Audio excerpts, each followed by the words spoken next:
Hi everyone, welcome back to my channel. I'm Tiffany Benson, one part of Team Benson, and today we are talking compost. In particular, we're talking in-ground worm compost bins.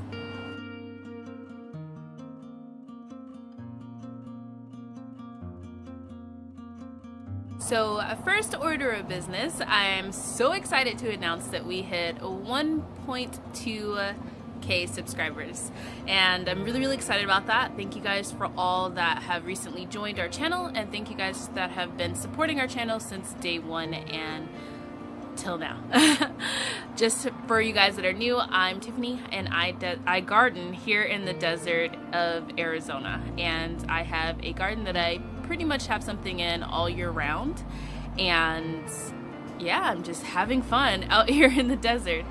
So I try to have organic gardening practices and make sure that everything is healthy and safe for my family to eat.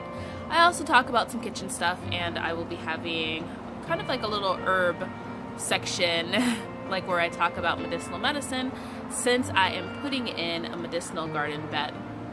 So just so you guys know, I will be having a giveaway coming up here shortly. Once we hit 2,500 subscribers, I'm going to have a giveaway that I'm going to announce what the prize is later on this week, but it's coming soon. We did a lot of giveaways in the beginning of the year just because I have a lot of seeds. For those of you guys that don't know, I have a small space garden and I can only plant so much. So I did give away with a bunch of different seeds that we have here locally in Arizona from our seed expo. So I will be announcing what our next giveaway will be shortly. But today we're talking compost, and in my case, I have an in-ground worm compost bin. Now, some of the benefits of that is that when you're growing a no-dig garden, there is always the potential of having your soil really compacted, meaning that when you're leaving the roots in there, if you don't have enough worms to get through and really decompose those roots, then your soil becomes like a solid brick. And here in Arizona, where it's hard to even get naturally just get worms, it's an issue if you're trying to have a no-dig garden. Now, some of the benefits of having a no-dig garden is that you're not disrupting the soil life. So all the beneficial bacteria, all the beneficial fungi, you're not ripping out and destroying every single time. But how do you not have compacted soil? In-ground worm compost works like a charm. I will say that since I started this, my soil has been so much healthier than what it was before. And now I just add a little bit of layers of compost, maybe some fertilizer like worm compost tea, and then also some fish fertilizer. And that's pretty much all I have to do. Now let's talk about a little bit of the structure of my worm compost bin. So I have a lid that keeps it darker in there, and it also protects it from the extreme heat. And then I also have chicken wire so that the worms can go from the worm compost bin where I feed them throughout the garden bed. And this garden bed is connected all the way around my garden. Now, when I open it up here, we'll just move this, you're gonna see a lot of other like composting insects. Let's kind of dig around and see what we have in here. So if we're getting close, when I start digging in here, as you can see, there's worms, tons of worms, and then there's all different types of things crawling around in there. There are a lot of different insects that are crawling. Biggest ones being pill bugs and a bunch of pill bugs babies. Now, I've gotten questions about people saying that there were a lot of other insects in their composting bin, their worm compost bin. And that's going to happen. You have a bin of decomposing material, which means it's going to bring in a lot of other decomposing insects. One of the things I like is that, one, it decomposes everything a lot quicker, and it gives me a rich kind of soil that I can then use to spread around my garden bed. Now, will they hurt the worms? No. I haven't had an experience of a pill bug taking out a worm. The only thing that will eat the worms are my lovely little geckos that wait for me to water. So I do have to be careful when I'm digging around in my garden bed, because there's tons of worms now in my garden bed, and then also in my worm bin, that I don't have a little gecko waiting for lunch. So let's talk feeding these little beasts. So one of the things that I do is I always have kitchen scraps. As I'm cooking and as I'm just kind of creating meals, I take a bunch of scraps, as this one has tomatoes, tomato pieces, it has some spinach stems, and it also has some carrot tops, and it also has some onions in here. And I just collect things in a bag and put it into the freezer. I like to keep everything frozen. Since it's so hot in Arizona, it kind of cools down the soil when I throw it in there when it's frozen. And all I do is dig a hole and basically bury it.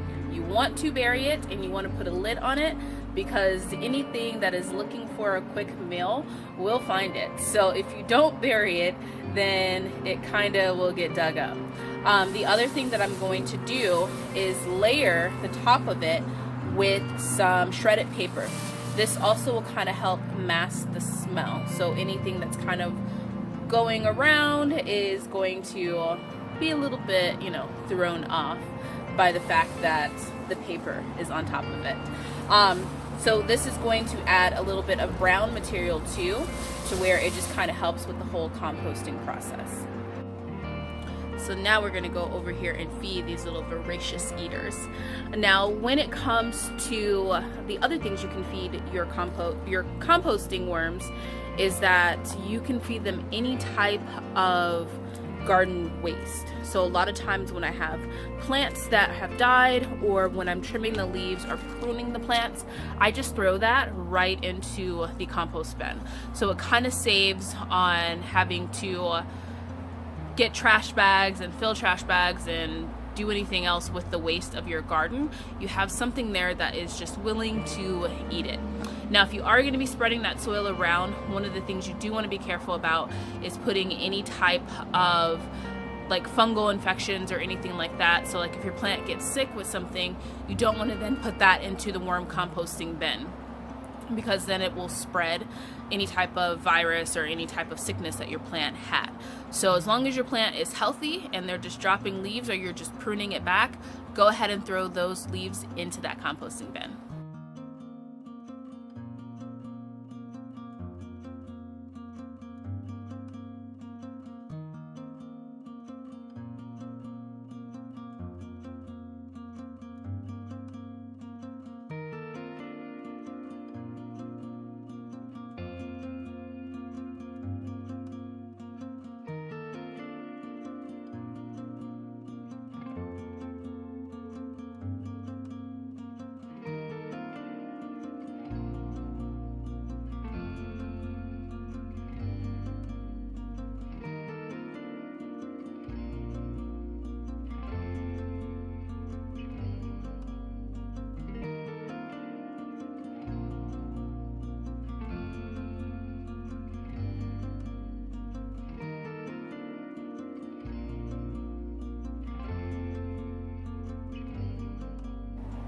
Now the last thing your little wormy guys are gonna need is water.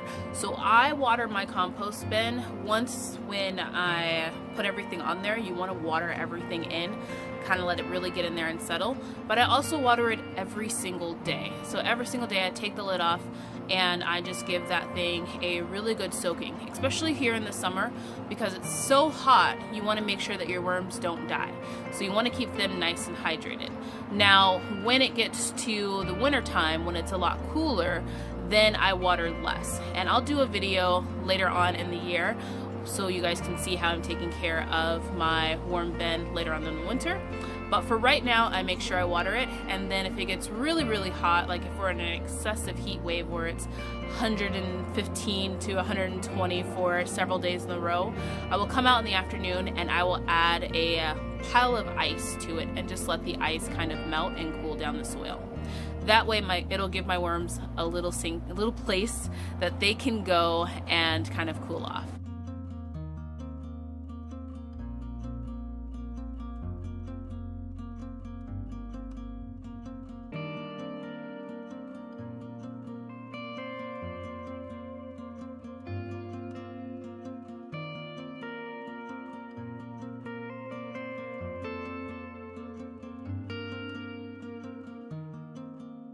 So now the worms are all fed, they have plenty of water, they have food, and I put the lid back on top of it so that they can continue to live their best life. So now I'm gonna take you guys in the kitchen just so you can see what I have going on, because I'm pretty excited about it.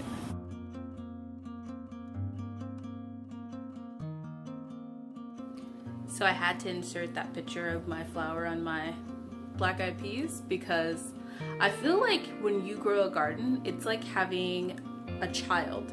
Like, you're proud of everything that they do. The first time they grow a leaf, you're so proud.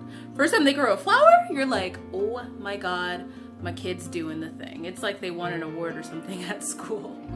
But I wanted to bring you guys in here really quickly because I jarred and water bath canned some fruit.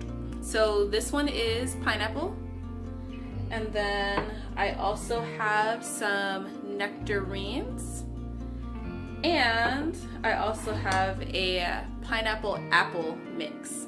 So I'm pretty excited about that. This is my first time at water bath canning and everything seems to be going good. The lids, they did their little pop thingy, so now they're pretty in there.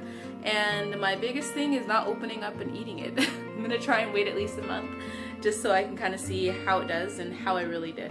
So up next, as you guys can see all of the apples back there, I'm getting ready to make some applesauce. So I will show you guys that after it's all done and you can see how many jars I can make. So how many jars do you guys think I'll be able to make? I'll take a picture of the apples and you guys put a guess down below.